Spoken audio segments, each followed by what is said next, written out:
എല്ലാം നാടകമായിരുന്നു എന്നറിഞ്ഞിട്ട് അവരടങ്ങിയിരിക്കോ? അവരടങ്ങിയിരിക്കരുത്. ഇതെല്ലാം കൂടി കണക്കുകൂട്ടി അവരടുത്ത നീക്കങ്ങൾ നടത്തും. പക്ഷെ അപ്പോഴും നമുക്ക് കൂടുതൽ കാര്യങ്ങൾ അറിയാനും അതനുസരിച്ച് പ്രവർത്തിക്കാനും പറ്റും. അച്ഛനും അമ്മയും വിഷമിക്കാതെ, നടക്കുന്നതൊക്കെ നല്ലതിനു വേണ്ടിയാ. ഈശ്വരാ, ഇനി എന്തൊക്കെയാ നടക്കാൻ പോകുന്നത്? ഇത് തന്നെയാ ഐസബെല്ലയും കെവിനും ഒക്കെ ചിന്തിക്കുന്നത്. സംഭവിക്കാൻ പോകുന്ന എന്താന്ന് ആർക്കും അറിയില്ല. വരുന്നത് പോലെ വരട്ടെ.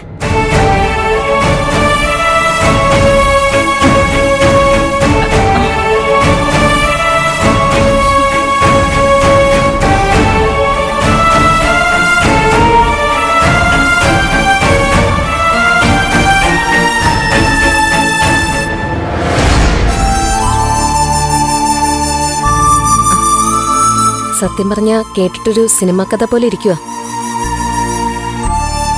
ശാരികയ്ക്കും ദേവിയയ്ക്കും അപാര ധൈര്യം തന്നെയാ.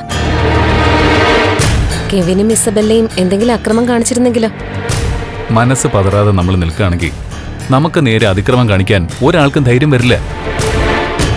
ദേവികയും ശാരികയും രണ്ടും കൽപ്പിച്ച് ഇറങ്ങിയിരിക്കുന്നത്, അതും കൃത്യമായ പ്ലാനിങ്ങോടെ. ഒരാൾക്ക് എന്തെങ്കിലും ആപത്ത് വന്നാൽ അവിടെ എത്താൻ മറ്റേയാൾ വിജിലന്റ് ആയിട്ടുണ്ടായിരുന്നു. ഒരേ മനസ്സാ രണ്ടുപേർക്കും. അപ്പം ധൈര്യം താനേ കിട്ടിക്കോളും. പക്ഷെ ഇനി ഇസബെല്ലയും കെവിനും ഒക്കെ ദേവികയെ ശാരികയെ അപകടപ്പെടുത്താൻ നോക്കില്ലേ? അവരുടെ രഹസ്യങ്ങൾ കൈവശമുള്ള ആളുകളെ വെറുതെ വിട്ടുകളയോ? ഒന്നും നടക്കില്ല.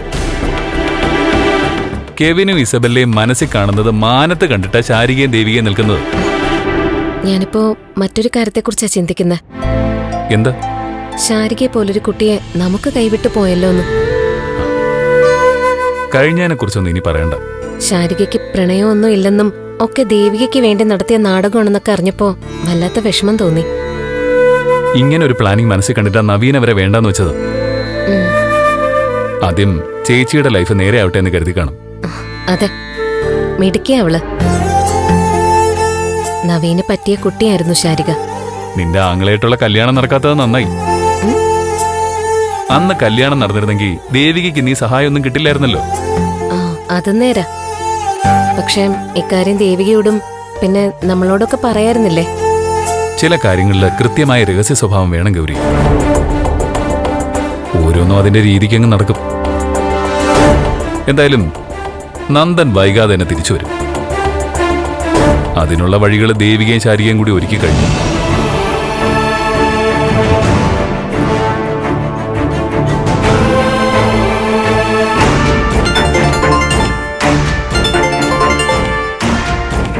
ഹലോ സാർ, ഞാൻ സിദ്ധാർത്ഥൻ ചന്ദ്രോത്താണ്, മുൻ MLA.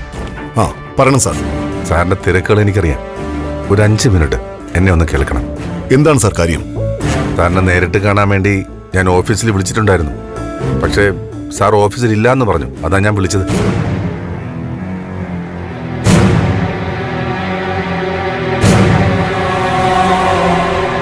ഒരു പരാതിയായിട്ടാ വിളിച്ചത്.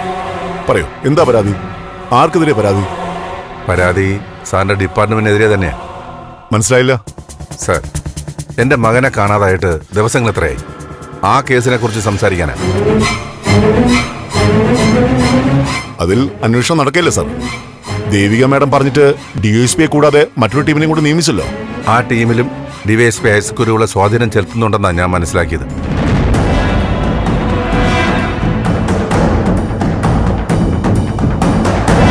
അയാൾ ഈ കേസ് അന്വേഷണം മുന്നോട്ട് കൊണ്ടുപോകാൻ സമ്മതിക്കില്ല. അങ്ങനെ സംശയിക്കാൻ കാരണമല്ലോ ഉണ്ടോ സാർ? ഇതുവരെ എന്റെ മകനെക്കുറിച്ച് ഒരു സൂചന പോലും കിട്ടിയിട്ടില്ലെന്നുള്ളത് തന്നെയാണ് പ്രധാന കാരണം. അയാൾക്ക് ചില സ്വാർത്ഥ താല്പര്യങ്ങളുണ്ട് സർ. നന്ദനെ കണ്ടുപിടിക്കാതിരിക്കുന്നത് അയാളുടെ ആവശ്യം.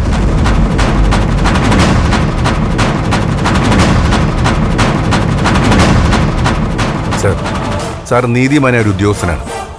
സാധിക്കുമെങ്കിൽ ഞങ്ങൾക്ക് അർഹമായ നീതി സാറ് വാങ്ങിത്തരണം. എന്റെ മോനെ കണ്ടുപിടിക്കണം.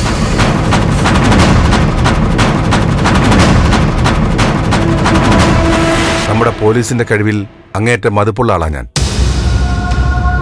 പക്ഷേ ചിലരാ പോലീസിന്റെ പേര് ചീത്തയാക്കുക. എന്റെ പാർട്ടി അധികാരത്തിൽ ഇരിക്കുമ്പോഴെങ്കിലും MLA ആയ മരുമകൾക്ക് ഇതാണ് അവസ്ഥയെങ്കിൽ കൂടുതൽ പറയണ്ടല്ലോ. Okay okay sir, sir panic ആവണ്ട. എന്ത് ചെയ്യാൻ പറ്റുമെന്ന് ഞാനും നോക്കട്ടെ. സാർ സമാധാനമായിട്ടിരിക്കുക. ഈ കേസ് അന്വേഷണവുമായി ബന്ധപ്പെട്ട് ഒരു പോലീസ് ഓഫീസറോടുള്ള ലാസ്റ്റ് റിക്വസ്റ്റാണ്.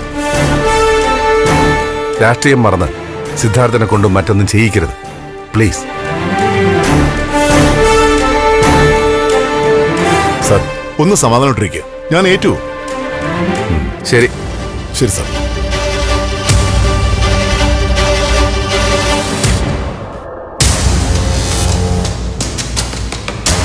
മോളെ, അന്വേഷണം ശക്തമാക്കുന്ന കാര്യം SP ഉറപ്പ് പറഞ്ഞിട്ടുണ്ട്. അദ്ദേഹം നല്ല ആളാ. പക്ഷെ ഐസക് കുരുവിള കേസ് വഴിതിരിച്ചു വിടും, അത് ഉറപ്പാ. ഇനിയും ആ വഴിക്ക് പോവുകയാണെങ്കിൽ ഈ പാർട്ടി കുപ്പായ അഴിച്ചു വെച്ച് സർക്കാരിനോട് തന്നെ സമരം ചെയ്യേണ്ടി വരും മോളെ. എനിക്ക് നീതി കിട്ടിയില്ലെങ്കിൽ സെക്രട്ടേറിയറ്റിന് മുന്നിൽ നിരാഹാരമിരിക്കും. മുൻ MLA സ്വന്തം മകന്റെ നീതിക്ക് വേണ്ടി സെക്രട്ടേറിയറ്റ് പടിക്കൽ സത്യാഗ്രഹം ഇരിക്കുന്നത് ലോകം അറിയട്ടെ. സിദ്ധു ഒറ്റയ്ക്കാവില്ല, ഞാനും വരാം. പാർട്ടിയും ജനസേവനവും ഒക്കെ അവസാനിപ്പിക്കും സിദ്ധു. കുറെ രാഷ്ട്രീയക്കാർ നന്നായിട്ട് കാര്യമില്ല. പോലീസിലെ ക്രിമിനൽസിനെ തുടച്ചു നീക്കാനും കൃത്യമായി ഇടപെടാനും അധികാരമുള്ളവര് ഭരണത്തിലെത്തണം. എന്ത് സമരത്തിനും ഞാനും കൂടെയുണ്ട്. അതിന്റെ ഒന്നും ആവശ്യമില്ലെന്നാ എനിക്ക് തോന്നുന്നത്. അച്ഛൻ വിളിച്ചു പറഞ്ഞതല്ലേ, SP കാര്യങ്ങൾ കുറച്ചുകൂടി ഗൗരവമായിട്ട് എടുക്കും. നമുക്കൊരു ഭാഗ്യപരീക്ഷണം പോലെ കാത്തിരിക്കണ്ടേ ദേവികെ? ഇത്രയുമായില്ലേ?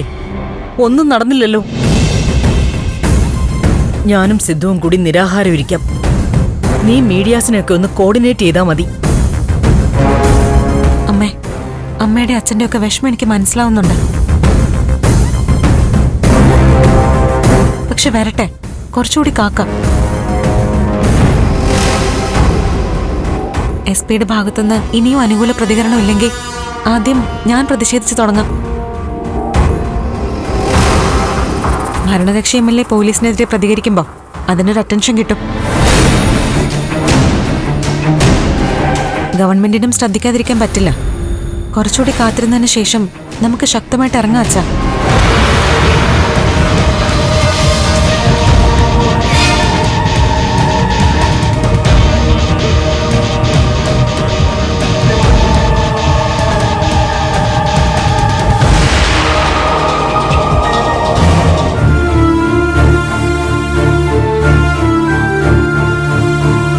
രജനി, ആ അതെ, കഴിഞ്ഞ തവണ പോയപ്പോഴത്തെ സ്കാനർ റിപ്പോർട്ട് എവിടെ? അത് ഹോസ്പിറ്റലിൽ തന്നില്ലെന്ന് പറഞ്ഞില്ലേ? ഫോണിൽ റിപ്പോർട്ട് അയച്ചിട്ടുണ്ട്. ഓ ശരിയാണല്ലോ. പിന്നെ ഒരാൾ കാണാൻ വന്നിട്ടുണ്ട്. ആര്? പ്രകാശ്. അവൻ പിന്നെയും വന്നോ? ഗിരി വേണ്ട, അവനോട് കൂടുതൽ ഒച്ചപ്പാടിനൊന്നും പോവല്ലേ. അവൻ വളരെ സമാധാനമായിട്ടല്ലേ സംസാരിക്കുന്നത്. വാ. അപ്പച്ചി, ഏട്ടനും ഇടത്തിന് തിരക്കിലാണോ? രജനിക്ക് ചെക്കപ്പിന് പോണം. ഗിരി റെഡിയാവുകയാണെന്ന് തോന്നുന്നു. നീ കയറിയിരിക്കെ. വേണ്ട, ഞാനിപ്പോ തന്നെ ഇറങ്ങും. കുറച്ച് ഫ്രൂട്ട്സാ. എന്നെ ഗിരിയേട്ടൻ കരുതും ഇവനൊരു തലവേദന ആയല്ലോ, ഇങ്ങനെ ഇടയ്ക്കിടയ്ക്ക് വന്ന് ബുദ്ധിമുട്ടിക്കാണല്ലോ എന്ന്. തിരിച്ചു പോകുന്നതിന് മുമ്പ് എല്ലാവരും വന്നെന്ന് കാണാൻ ഒരു കൊതി. നീ വരുന്നത് ഞങ്ങൾക്ക് സന്തോഷമേ ഉള്ളൂ പ്രകാശ്.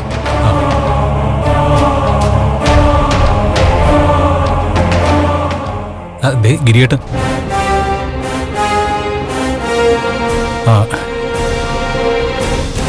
ഗിരിയേട്ടനും ഏട്ടത്തെയും ഡോക്ടറെ കാണാൻ പോവല്ലേ? നടക്കട്ടെ. കേട്ടോടാ ഗിരി, പ്രകാശ് ചോദിക്കുക പ്രകാശ് ഇടയ്ക്കിടയ്ക്ക് വരുന്നത് നമുക്ക് ബുദ്ധിമുട്ടാണോന്ന്. അതൊക്കെ അവിടെ നിൽക്കട്ടെ.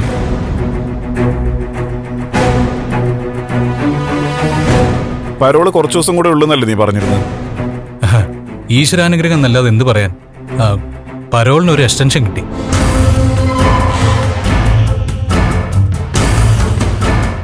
കുറച്ചു നാളും കൂടെ നീട്ടി. എന്തായാലും വിഷമിക്കണ്ട ഗിരിയേട്ടാ, ഇനി ഒരിക്കൽ കൂടി ഞാൻ വരില്ല.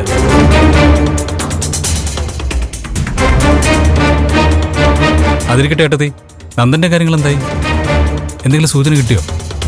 ഒരു അറിവുമില്ല പ്രകാശേ. ഏട്ടാ, ഈ കാര്യത്തിൽ രാഷ്ട്രീയ സ്വാധീനം ഉപയോഗിക്കണം. അല്ലെങ്കിൽ തന്നെ ദേവിക MLA അല്ലേ, ആ രീതിയിലൊരു സ്വാധീനം ചെലുത്തണം.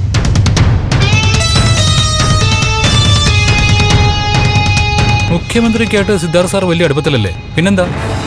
ഓ, അതുകൊണ്ടൊന്നും വലിയ കാര്യമില്ല പ്രകാശേ.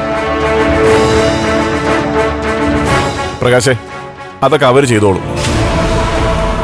ഞങ്ങളെ സമാധാനമായിട്ട് കഴിയുന്നവരാ. ഇതിനിടയിൽ ഓരോന്ന് പറഞ്ഞ് പ്രശ്നങ്ങൾ ഉണ്ടാക്കല്ലേ.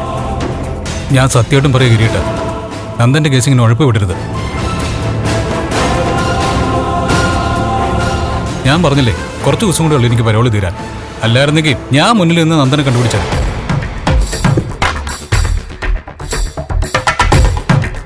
അല്ല, നന്ദൻ എവിടെയായിരിക്കുന്ന ഒരു സൂചനയെങ്കിലും കിട്ടിയാൽ മതിയായിരുന്നു. ഒന്നും അറിയില്ല പ്രകാശ്. എന്റെ സംശയം പിറകിൽ അവര് തന്നെയാന്നാ, ആ അരുന്ധതി. അങ്ങനൊരു സംശയം ഞങ്ങൾക്കും ഉണ്ട്. കണ്ടോ, നമ്മുടെ ഊഹങ്ങൾ ഒത്തു വരുന്ന കണ്ടോ? ഏട്ടത്തി, അവരുടെ വീട്ടിലേക്ക് ഇരച്ചു കയറണം.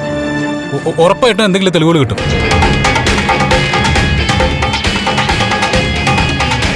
നന്ദൻ എവിടെയാണെന്ന് അവരെ കൊണ്ട് പറയിപ്പിക്കാനും പറ്റും. ഗിരി, പ്രകാശ് പറയുന്ന പോലെ നോക്കാം. പ്രകാശ് പറയുന്ന കേട്ടപ്പോ ഒക്കെ അവരുടെ പ്ലാനുകളാണെന്ന് തോന്നുന്നത്. വന്നേ, ഡോക്ടറെ കാണാൻ പോവാം. എന്നിട്ട് വന്നിട്ട് ആലോചിക്കാൻ ബാക്കി എന്ത് ചെയ്യണമെന്ന്.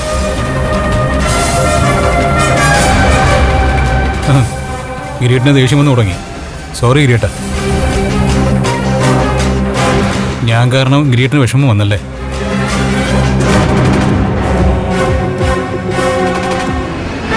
നന്ദൻ ഗിരിയേട്ടന്റെ അളിയനല്ലെന്ന് വെച്ചിട്ടാ എന്റെ പൊട്ടപതിക്ക് തോന്നുന്ന കാര്യങ്ങൾ ഞാനിങ്ങനെ വിളിച്ചു പറയുന്നത്.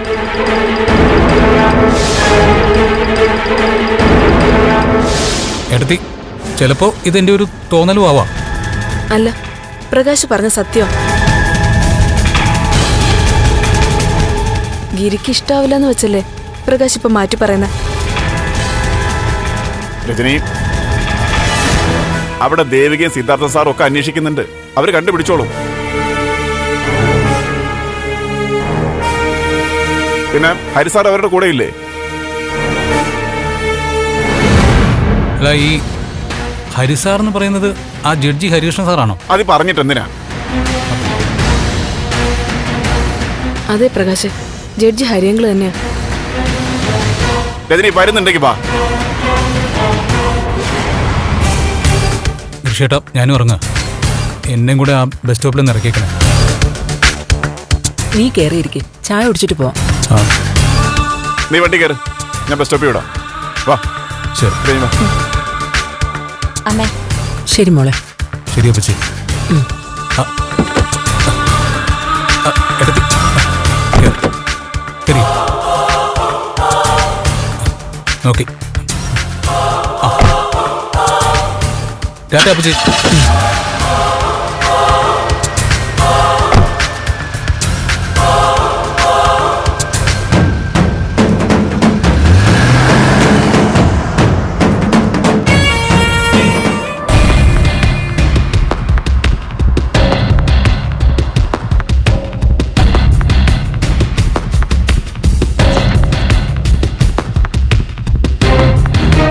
സർ,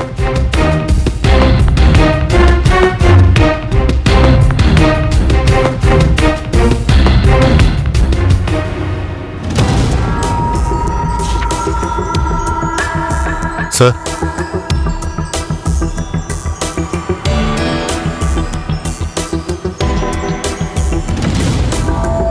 സർ,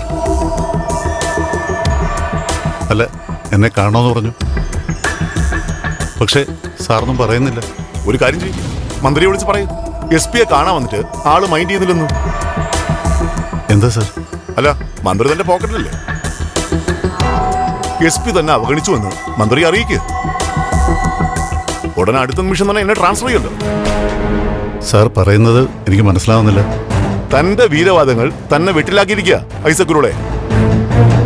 ഹോം മിനിസ്റ്റർ തന്റെ അടുത്ത ആളാണെന്നും താൻ പറയുന്ന എന്ത് മിനിസ്റ്റർ കേൾക്കുമെന്നൊക്കെ താൻ ഡിപ്പാർട്ട്മെന്റിൽ ആരോടെങ്കിലും പൊങ്ങച്ചം പറഞ്ഞിരുന്നോ? അല്ല സാർ, അത് പറഞ്ഞിരുന്നു അല്ലേ? ഓ, ആളാകാൻ വേണ്ടി പറഞ്ഞതായിരിക്കും. തനിക്ക് ട്രാൻസ്ഫർ ഉണ്ടാവില്ല, ഹോം മിനിസ്റ്ററുടെ ഉപദേശകനായിട്ട് ചിലപ്പോൾ തന്നെ നിയമിച്ചേക്കും, അങ്ങനെയൊക്കെ പറഞ്ഞിട്ടുണ്ടായിരുന്നില്ലേ? എന്തായാലും പണി വരുന്നുണ്ട്. കൂടെ ഉള്ളവരെ വിരട്ടി നിർത്താൻ വേണ്ടി തള്ളി മറിച്ചതല്ലേ? എന്തായാലും വിവരം മന്ത്രിയുടെ ചെവിയിലെത്തിയിട്ടുണ്ട്. മിനിസ്റ്റർ ആകെ ദേഷ്യത്തിലാ. അയ്യോ സാർ, മന്ത്രി എന്നെ വിളിച്ച് നിങ്ങളെക്കുറിച്ച് അന്വേഷിച്ചു. മിനിസ്റ്ററുടെ ഇമേജിനെ ബാധിക്കുന്ന തരത്തിൽ നിങ്ങൾ സംസാരിച്ചതേ പുള്ളിക്ക് ഇഷ്ടമായിട്ടില്ല. എന്റെ ഐസക്കെ, നിങ്ങൾക്കൊരു മേൽക്കൈ കിട്ടാൻ മന്ത്രിയുമായിട്ടുള്ള ബന്ധം പറഞ്ഞു. അത് കേട്ടവർ നിങ്ങൾക്കൊരു പണി തരാൻ വിവരം മന്ത്രിയുടെ കാതിലെത്തിച്ചു. അതായത് വെളുക്കാൻ തേച്ചത് പാണ്ടായി. സ്വന്തം കഞ്ഞിയിൽ താൻ തന്നെ പാറ്റയിട്ടു.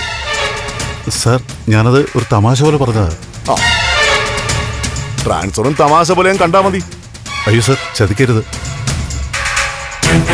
ദൂരെയെങ്ങും പോകാനുള്ള ഒരു സാഹചര്യത്തിലല്ല ഞാനിപ്പോ.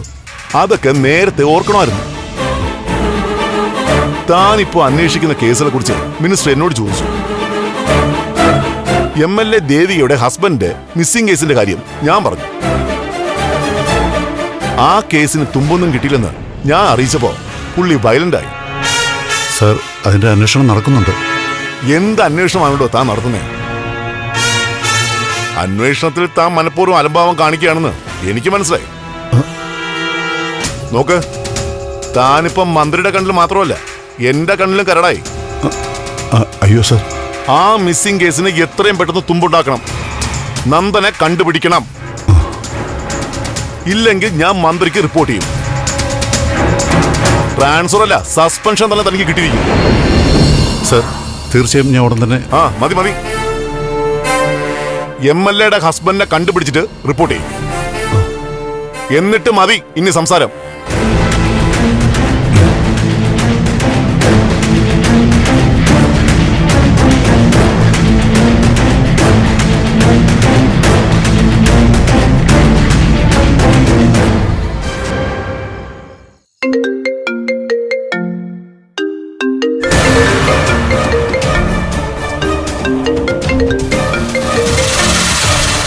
ഹലോ, തീരുമാനം എന്തെങ്കിലും ആയിട്ടുണ്ടോ?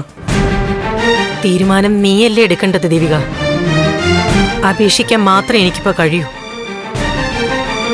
ദയവായിട്ട് എന്റെ മോനെ വിട്ടയക്കണം. അത് ഞാൻ പറഞ്ഞല്ലോ. നന്ദുനെ എപ്പോ തിരിച്ചയക്കുന്നോ അപ്പൊ ഋഷിയും തിരിച്ചെത്തും. പറഞ്ഞില്ലേ ദേവിക, നന്ദൻ എവിടെയാണെന്ന് എനിക്ക് അറിയില്ല. നന്ദനെ കാണാതായതിന്റെ പിറകിൽ എനിക്ക് യാതൊരു പങ്കുമില്ല. മാഡത്തിന് പങ്കില്ലായിരിക്കും, പക്ഷെ കൂടെയുള്ളവർക്കറിയാം. അവരോട് അന്വേഷിക്കും മാഡം, എന്നിട്ട് അറിയിക്കും. ദേവിക, നിനക്ക് എങ്ങനെ കണ്ണിച്ചോരയില്ലാതെ ഇങ്ങനെ സംസാരിക്കാൻ പറ്റുന്നേ? നീയല്ലേ ദേവിക ഋഷിയെ ജീവിതത്തിലേക്ക് തിരിച്ചു കൊണ്ടുവന്നേ? അവനൊരു സമയത്ത് നിനക്ക് അനിയനോ മകനോ ഒക്കെ ആയിരുന്നില്ലേ? ആഹാരവും മരുന്നും ഒക്കെ നൽകി അവൻ ആരോഗ്യം കൊടുത്തത് നീയല്ലേ? അതെ, പക്ഷെ പിന്നീട് എനിക്ക് മനസ്സിലായി, പാല് കൊടുത്ത കൈക്ക് തന്നെ കൊത്തുന്നവൻ അവനെന്ന്. അവനെ ജീവിതത്തിലേക്ക് തിരിച്ചു കൊണ്ടുവന്നതേ ഞാനാണെന്ന് മാഡം പറഞ്ഞല്ലോ. എന്റെ കുടുംബത്തോട്, എന്റെ ഭർത്താവിനോട് അവൻ കാണിച്ചത് എന്താ? വേണ്ട മാഡം, കഴിഞ്ഞതിനെ കുറിച്ചൊന്നും പറഞ്ഞ് നേരം കളയണ്ട. ഇനി കാര്യങ്ങൾ സ്ട്രെയിറ്റ് ആണ്.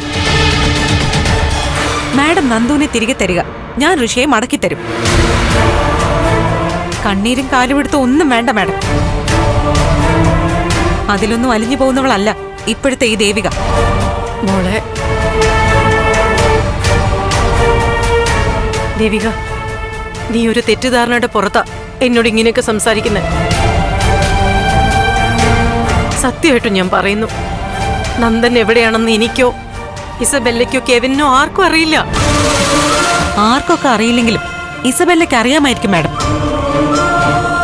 മാഡം അവളോട് സംസാരിക്കേ. ഒരു കാര്യം ഞാൻ ഉറപ്പു തരാം, ഞാൻ ഋഷിയെ ദ്രോഹിക്കില്ല. നിങ്ങളെല്ലാവരും കൂടെ നന്ദുവിനെ കണ്ടുപിടിക്കേ, എന്നിട്ട് എന്നെ അറിയിക്കേ.